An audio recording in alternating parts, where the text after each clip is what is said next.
in late afternoon, Shutan and I crank up kind of a mountain road, dirt, kind of bumpy, lumpy. We had agreed to meet Dan Jinko up where she tends and milks her yak herd. About 2-3 kilometers from her house up on a hill. Beautiful place, actually. Serene. First thing she does is drive the yaks into the milking pasture.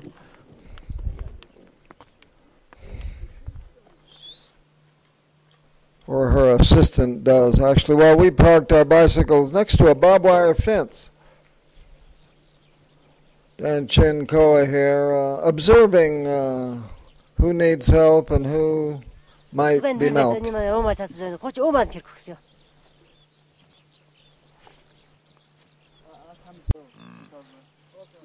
Here she's retying her Tibetan scarf, and notice how she does it. I've always wanted to learn how to do this. She doesn't tie a knot. Notice how she tucks it in on each side. No knots. Traditional Tibetan scarf. And then up to her summer tent where she sometimes spends the night. Here all the comforts of home, stove, where she can cook, but primarily to keep the place warm, I would imagine. Even in the summer at this elevation, it's cool. And today we were sensing some rain, moisture in the air. I wonder how many fires she started in her lifetime. Trust me, she knows how. Very capable woman. Notice the black yak hair tent, naturally warm. Only one layer, but extremely warm. But nice to have a fire at 3,200 meters above sea level. That's roughly 11,000 feet. In the mountains. Shutan there with his bicycle helmet on, contrasting her headgear, a typical Tibetan woolen scarf. She was preparing to milk the yaks and using milk tea to sterilize the bucket.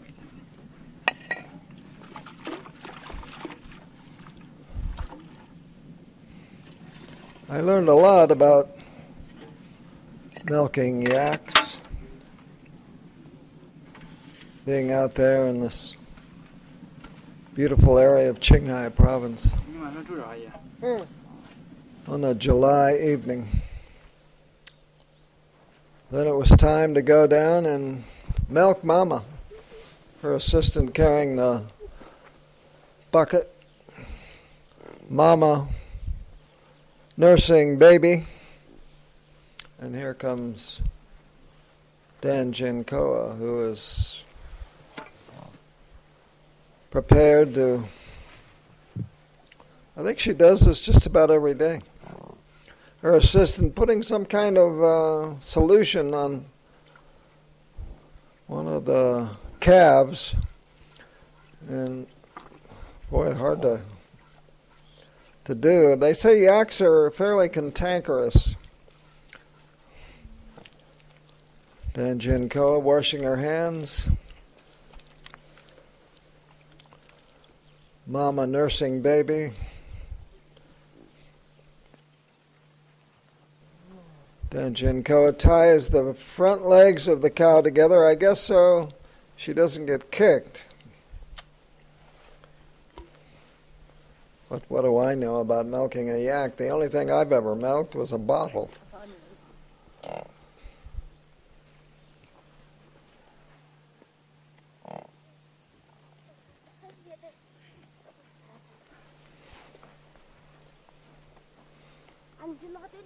And now she pulls the calf away from Mom, ties her to the line so she can't get to the udder while her assistant watches. She milks.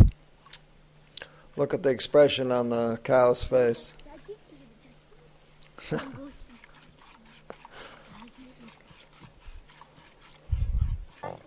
Then after it's all over, the calf gets to go back to dinner, and it knows exactly where to go.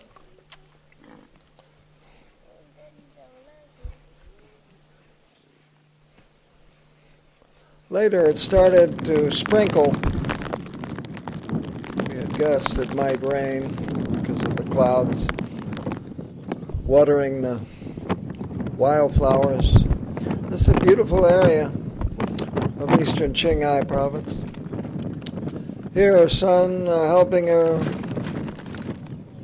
with the full bucket of yak milk. This is how they make money, selling yak milk and yak cheese.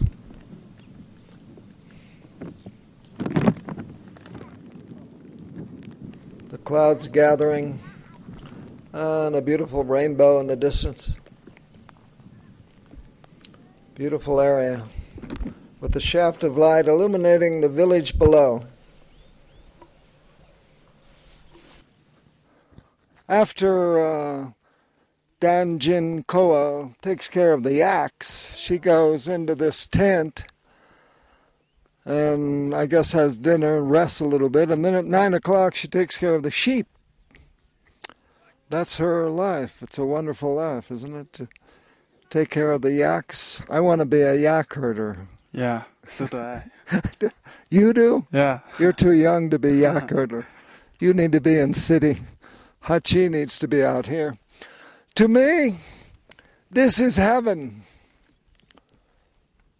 This is what is called serenity, peace. Yes. And on this occasion, up here, in the middle of nowhere, I want to read to you a prayer by an American Indian, Chief Tom Whitecloud. It's called A Prayer for Strength. O Father, whose voice I hear in the wind, whose breath gives life to all the world, hear me. I come before you, one of your many children, small and weak. I need your strength and wisdom. Let my eyes behold all the beautiful things that you have created. Make my hands respect all the things that you have made. Make my ears sharp to hear your voice. Make me wise so that I may know the things you have taught my people, the lessons you have hidden in every leaf and rock. I seek strength, Father, not to be superior to my brothers and sisters, but to be able to fight my greatest enemy, myself. Make me ever ready to come to you with clean hands and straight eyes, so that when my life fades like the setting sun, my spirit may come to you without shame.